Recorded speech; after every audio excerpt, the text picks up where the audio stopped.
problème ou il est la solution? Bon, en fait, il peut être un problème parce qu'on a un peu dénaturé cette fonction, parce que dès lors qu'on nomme quelqu'un Premier ministre, les gens parlent d'ambition. Pourquoi on doit lier l'ambition à une certaine responsabilité qui est dévolue au Premier ministre? En réalité, il n'est pas exclu d'avoir une ambition. Oui, ambition, mais à un moment, on a même parlé de dualité au sommet de l'État. Oui, il ne saurait y avoir de dualité. Pour la bonne et simple raison que le Premier ministre, comme je vous l'ai dit, n'est pas au sens constitutionnel un amendement de l'exécutif qui pourrait concurrencer le président de la République dans la mise en œuvre de ses prérogatives. C'est le Premier ministre au sens de la coordination de l'action gouvernementale. Je ne vois pas en quoi le Premier ministre pourrait gêner le président de la République, parce qu'il ne saurait y avoir de dualité. Parce qu'on ne sait pas dans un régime de bicéphalisme de l'exécutif.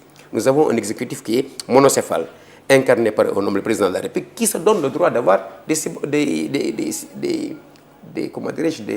subordonnés. Et parmi les subordonnés, le premier, c'est le Premier ministre. À partir de ce moment, il n'y a pas de dualité, il n'y a pas de duarchie de l'exécutif. Mais peut-être pas que si on suit la question de Serigne Bakiou Fall.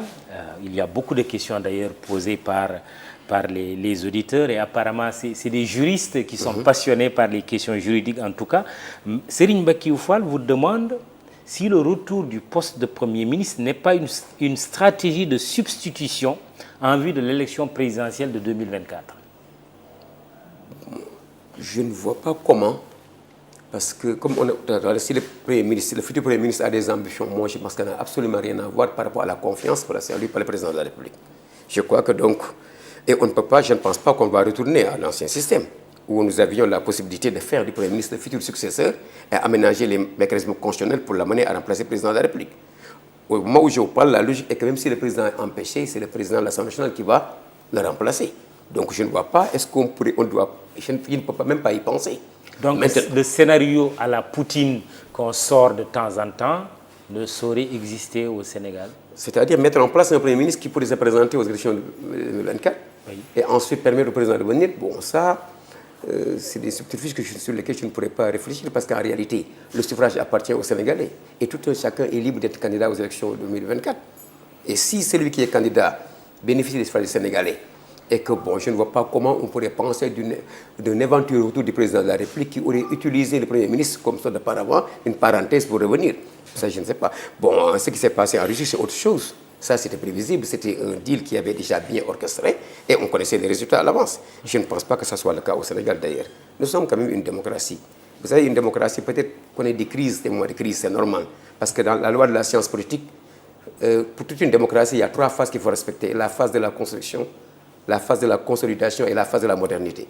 Nous étions dans une phase de consolidation pour s'ouvrir à la modernité par rapport à l'évolution de la société. C'est normal qu'il y ait des problèmes, mais ces problèmes ne sauraient être un prétexte pour nous amener à penser qu'on pourrait avoir un recul jusqu'à amener un Premier ministre à servir d'auparavant un chef d'État qui finit son mandat pour pouvoir revenir.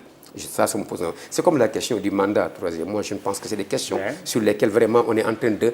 C'est une probabilité... La question du mandat, donc la question du 3e mandat. C'est une probabilité... Oui, je vous laisse fournir votre réflexion que je dirais sur cette problématique. Oui. Parce qu'en réalité, la Constitution est là. Vous l'avez dit tout à l'heure, M. Khan. Oui. On n'interprète que ce qui n'est pas clair. Et quand les dispositions sont claires, on a besoin d'interpréter ça. Mais deuxièmement, je crois que... Qu'est-ce qui est clair? Oui, mais la Constitution du Sénégal... Vous savez, les dispositifs de la Constitution sont parfois clairs. C'est ceux qui veulent créer des problèmes qui vont rendre des dispositions tordues. Parce que la question de l'interprétation, on peut poser la question même si les dispositions sont claires. Mais pour ce cas d'espèce, moi je me suis jamais prononcé sur le 3e mandat. Pourquoi? Je n'ai jamais entendu le président Macky Sall dire qu'il fera une troisième candidature. Ouais. Par contre, je l'ai entendu dire qu'il voulait mettre fin à toute cette polémique autour de la question du mandat. Absolument. Et il a consolidé, parce que j'ai parlé tout à l'heure de la phase de consolidation. La question des mandats nous a beaucoup perturbés par le passé. Et quand le président de la République est arrivé, je pense qu'en 2016, il avait fait une proposition pour retourner à la quintessence même de la Constitution, qui voudrait que le mandat qui était de 5 ans, qu'on a fait passer à 7 ans, revienne à 5 ans. C'est son droit constitutionnel. C'est une prérogative.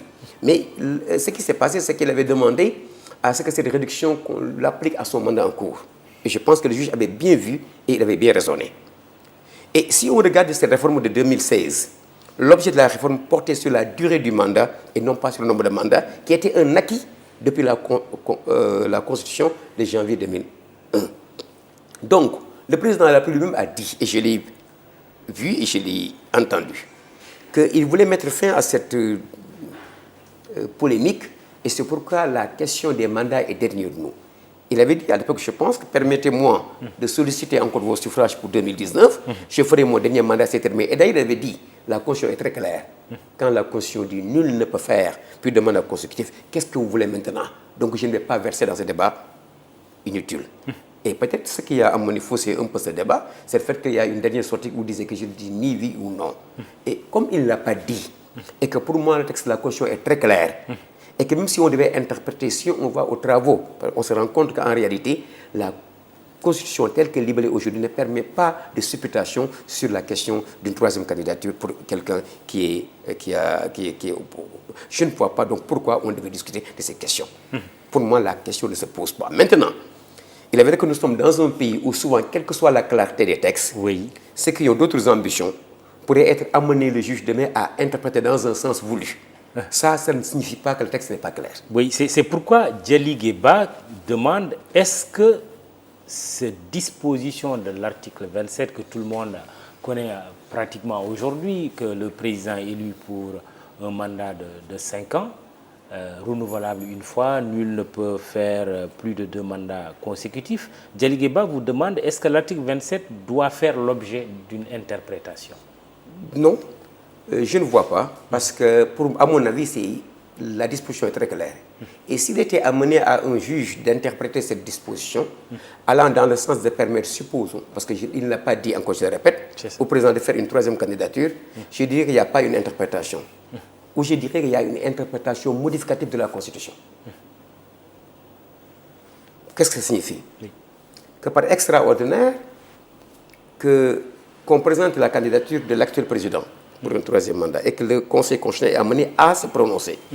Et le Conseil va dire, par exemple, qu'entendez par 2 mandats consécutifs de 5 ans. Le Conseil aura déjà ajouté 5 ans à la disposition pour pouvoir interpréter. Or, dans la Constitution, quand on interprète, on n'ajoute pas un élément. On précise le sens, mais on n'ajoute pas un élément. Or, ici, pour préciser le sens de cette disposition, il faut ajouter le qualificatif 5 ans pour l'interpréter. Dans ce cas-là, ce n'est plus une interprétation.